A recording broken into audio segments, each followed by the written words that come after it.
sa mga kamag-anak ko ngayong magre-reunion kami. Yun lang ang aking tanging panalangin. Please, ibigay nyo na po sa akin ito kahit ito na po ang regalo nyo sa akin ngayong Pasko. Ganda-wanda nagbabalik dito pa rin sa 101.1. Yes, the best. And yes, dahil magpapasko na naman, bagong taon, nako, magkikita-kita na naman kayo ng tita mo, ng tito mo. May galit. Ano nga ba yung mga ano mga ba yung mga kadalasang sinasabi sa reunion? Actually, ayoko na siyang i-label ng ganon. Gusto ko na siyang i-label na mga hindi dapat sabihin sa reunion. O, diba? May pag-ganon na eh. Parang nagkaroon na ng nagkaroon na ng program. Mga dapat iwasan. Anyway, bilang matagal naman ng issue ito at paulit-ulit na tayo, ulitin po natin ulit para sa mga hindi nakakaintindi. Mas iwasan na po natin ang ang mga unsolicited advice. Yung mga komento about sa relationship na kailan ka ba magbo-boyfriend, kailan ka ba mag-girlfriend. Hindi mo gayahin yung tito mo, napakadaming babae nung kabataan niya. Ay! Dapat po ba ganon? Diba? Ako, ito number 1. Alam ko top 1 to eh. Kahit walang magsabi, kahit hindi natin aminin, ang pagkomento sa weight or sa katawan ng tao. Diba? Prone na prone ka dyan. Alam ko yan. Pero tita, stop stating the obvious kasi. Ikaw naman, may salamin naman kami. Nakikita ko naman. Diba? Isa pa yung yung pagko-compare ng anak niya dun sa mga pinsan. Ay, alam mo yung anak ko, board passer. Ay, yung anak mo, wala nang ginawa kundi humilata.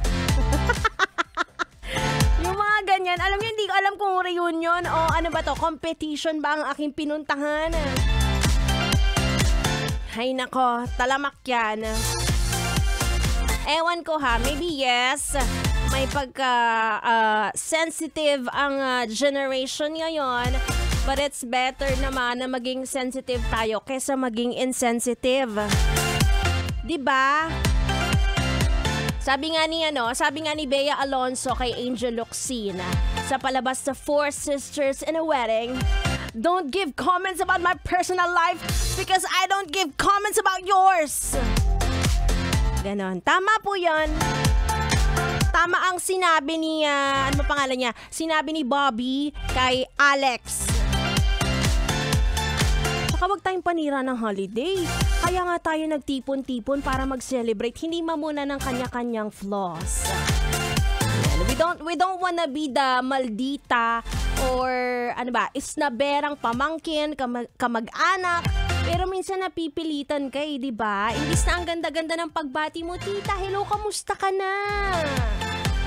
Wala, nauunahan ka. Maybe di natin mapipigilan ng kanilang bibig sa pag-comment tungkol sa ating buhay. At nga, pwede na lang nating kontrolin ay ating magiging reaksyon, diba? Ay ako, alam nyo, umabot na ako sa punto na ayoko talagang pumunta. Ayoko talagang pumunta sa mga reunion dahil ang daming nangyayari sa buhay ko to the point na napapabayaan ko na yung sarili ko. At ang tanging makikita lang nila kapag nag-reunion ay yung physical mong anyo. Nang hindi naman nila alam kung ano talaga ang pinagdadaanan mo. Diba? Ang ending, ikaw papabaya sa sarili mo, diba?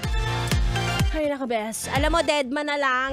Alam kong mahirap at marami kang baong pambara sa tita mo na hindi naman pantay ang kilay. Pero wag na lang nating patulan. It's them, not you. Again, if alam mo masisira ang peace of mind mo sa mga reunion, gusto ko lang sabihin sa'yo na it's okay na wag umattend kahit pa sinasabi nila sa'yo na isang beses lang naman yan sa isang taon. Yun nga po yung point. Isang beses na lang tapos masisira pa yung mood ko. Diba? Ay nako, anyway, wala po akong kaaway. Sinasabi ko lang, hindi po tayo galit. Sinasabi ko lang.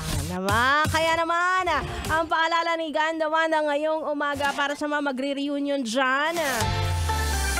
Iwasan ang madalas na pagbuka ng bunganga kung wala namang sasabihing maganda. Ay nako, alam mo Mi, kanta ka na lang Mi.